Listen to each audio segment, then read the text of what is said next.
consider us really fortunate if any one of us would get to know somebody in life who was very altruistic. Somebody might always give of him or herself, right, without a thought of another. And you probably have met people like that in your life. It's even greater if that person might even be in your family, because then you might really get to know them. So I'd like to give an example from my family of a person. His name, Dennis Patrick Oberg. Oberg, that's my mother's side of the family, the non-Italian side. So Dennis Patrick was born almost exactly 11 years after me, and he grew up in Brooklyn, same area where my family comes from. So I didn't really get to know him really, really well. I wasn't spending a lot of time with him when we were growing up because of our age difference and our geographical distance. I grew up here in Hauppauge. He was born to my mother's cousin, whose name also was Dennis Sr., and Dennis's wife, Dorothy. So Dennis and Dorothy had two children, Dennis Patrick and Patricia, my mother's name. And so we got together occasionally, family events like weddings or whatever else. We'd travel into Brooklyn and we'd see each other. But my mom was always great at being on the phone all the time because she kept in touch with the whole family in Brooklyn. So she talked to Dorothy a lot and many other members of our family. And so we'd always get the news about what the others were doing, especially Dennis Patrick. And I knew right from the start, learning about him as he was growing up, just how good a person Dennis was growing up to be. Really amazing. I know when he was young, he wanted to be a lifeguard. He became a lifeguard. And very smart, very dedicated to things that he wanted to do. So he went away to school to SUNY Geneseo to be an accountant, and he got an accounting degree. Around the same time of his life, he actually met this wonderful young lady. Her name is Christine. And as you might imagine, things got serious. They kept seeing each other. They fell in love, and they eventually did marry. And around that same time, Dennis Patrick decided that he would try to find a really, really good job, and he did. He found one with Ernst & Young, and if you know finance, Ernst & Young, that's a pretty heavy-duty accounting firm. He had this job in Manhattan, great. They moved out to Babylon, they bought a home, and Dennis it was so important to him to be able to start a family and to give everything to his wife, Christine. Treated her like a queen. Really, really important, right, to him in his life. And so he figured this life would really give him something good. And very interesting because while he was working in Manhattan, he was the guy that escorted the young ladies to the subway if it was late at night and they were all alone because he really wanted to protect them. So all of these wonderful things that he did, But he started to think about his life. And he said, this is such long hours, and I barely get a chance to be with my wife. And when we have children, it's just not really the kind of life that I want to have for my family. So he kind of looked to his father. So Dennis Sr. actually was a lieutenant in the FDNY in New York City. Actually, he was based in Brooklyn also. He was a firefighter. And so Dennis said, I want to become a firefighter. So he went to the fire academy, and he passed, did great, and he became a probationary firefighter. And he was assigned to Ladder Company 105 on Dean Street in Park Slope. And suddenly he found that this was so awesome because he could really, serve as a firefighter in the way that he would love to be able to serve, and his hours were more regular so that he could, get home from Brooklyn to Babylon, and great. This is really turning out to be really well. So 6 months into his life as a probationary firefighter, September 11th, 2001 came, and Dennis Patrick was with his company in Brooklyn, and of course the alarm came in, and like many, many other companies, they all rushed to Manhattan. I'm not quite sure, but I think the plane, United Airlines Flight 175, hit the South Tower a few minutes after 9 o'clock. We all remember this very well, right? I think he may have been on site or was headed there, but his company's directive was go to the South Tower and start to evacuate, try to get as many people out of the tower as possible. So, as you may also remember, it didn't take very long for a disaster to strike. It was already a horrible scene, and it was 9:59 a.m. that the South Tower was the first tower to collapse. No one ever saw Dennis Patrick again. And his father was there. His father was with his ladder company, 114, and he saw the tower collapse. And word got to him that Dennis Patrick was in the building, and so he rushed over. And he looked at all of the devastation that was going on, and he just couldn't believe it. And his son trapped in the rubble. And he resigned from the FDNY that very day, ended his 31-year career with the fire department. Dennis Patrick was only 28 years old. He was 2 weeks away from him and Christine celebrating their first wedding anniversary.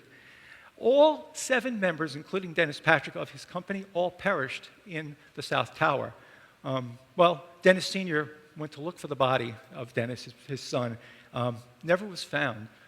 They found the truck, Ladder Company 105's truck. They found Dennis's helmet and his jacket and one of his boots. But Dennis was no more. You know, look at Dennis's life, Dennis Patrick's life. He did all these little things to give back, to give his life to people. And then he paid the ultimate sacrifice. He laid down his life fully and completely for people that he didn't even know in that South Tower. And we hear Jesus use those same words, laying down one's life in the gospel passage that we just heard. And you know, for a little context, where is Jesus saying these words? Chapter 15, he's at the Last Supper. He's telling his disciples many important things before he is going to go out to the cross and perform the greatest laying down of one's life that human history has ever experienced. Jesus was going to give himself up for all of us. But you know, Jesus' life wasn't just that one time on the cross. He gave himself in many little ways in his life. He had to go up against the devil, right? 40 days in the desert, that's pretty big. He had to go up against the Sadducees and the Pharisees and against all these other people who said, you're not supposed to be with tax collectors, you're not supposed to be with prostitutes. Jesus laid down his life in many small ways during the time that he walked on earth and then laid it down in a great way. And when he said to his disciples, you know, no greater love than to lay down one's life for one's friends, what did Jesus also really teach us about who friends are? Who do we lay down our lives for? It's really everybody, right? Because Jesus said, love your enemies. So technical friends that we have, strangers, foreigners, people who we have problems with, people who we are enemies with, brothers and sisters, everyone. We're all called to emulate Jesus in laying down our lives and to do it in small ways and to do it in big ways because we're Christians. How do we lay down our lives? We do it. Sometimes we lay down our lives in the wrong way. We kind of lay it down for ourselves. Unfortunately, some of us may be caught up in addictions. We lay down our lives to this addiction to try to satisfy some craving that we have, whatever it might be. And we know that we're only doing harm to ourselves, but we keep laying it down, trying to go with this addiction. It's really horrible to be caught in addiction. Sometimes we lay down our life to sin, to greed, to anger, to violence, to pride, all of these things that we do that really do not serve anyone. We try to serve ourselves, but it's really pointless. What's the good news? The good news is that Jesus died on the cross to forgive our sins. And Jesus, resurrected from the dead, can forgive us for laying down our lives for ourselves and to turn around and to lay down our lives for others. And how do we do that? Very interesting. If you know this reading, you've probably heard it before. This is one of the several gospel passages that can be read at a wedding, Catholic wedding. My wife and I actually chose this for our wedding, and our son James, who was just married in October, he and his wife chose this reading as well. Very popular. Right? In marriage, we lay down our lives for our spouse, don't we? Those of you who are married, right? If you've been married, you are married now, you know that's the promise that we make.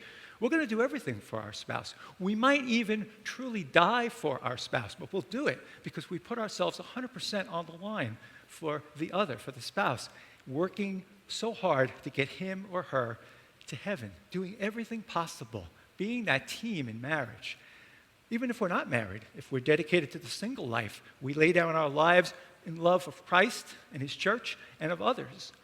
If we're parents, many of us are here, parents, right? When you have children, you don't just forget about them. You do everything for them. You lay down your life for a child, this life that has come through you from God. We do everything that we can possible to give our child the best life possible. And we lay down our own life in service. And we do it in small ways ourselves in the work that we do, the places where we go. We don't have to be ordained clergy to dedicate ourselves to others, because we all do that. We all try to be in communion with each other to give a little bit or a lot of ourselves in our lives. So brothers and sisters, I think tonight, that question in this month of love, we talk about love and try to figure out what love is. Love is a verb. Love is an action word. Love is deciding to give of ourselves to someone else, to everyone else. And that's the question. To whom are we laying down our lives? How are we doing that in our lives? Are we focusing on that as Christians, recognizing every day that we should be giving of ourselves to others? Maybe we can look to those around us that we know for inspiration. People like Dennis Patrick Oberg, or any of first responders, or anybody that you happen to know who's made the ultimate sacrifice or goes out on the front lines of whatever it is every day to give of themselves, perhaps putting themselves in danger.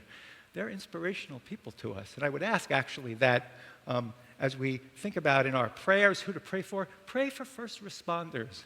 Some of you might even be, I'm not sure. But if you know one, if you have one in your family, you just recognize the fact that they are putting themselves on the line every day.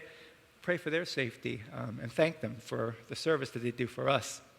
And as for us, let's look to Jesus, because Jesus gave us a great gift, the gift of our lives. He gave us the gift of himself. He asks us to follow in his footsteps as disciples.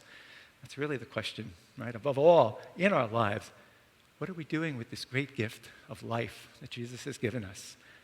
Can we have the strength and the courage to say yes, to be the altruistic person, and to say, brothers and sisters, I lay down my life for you?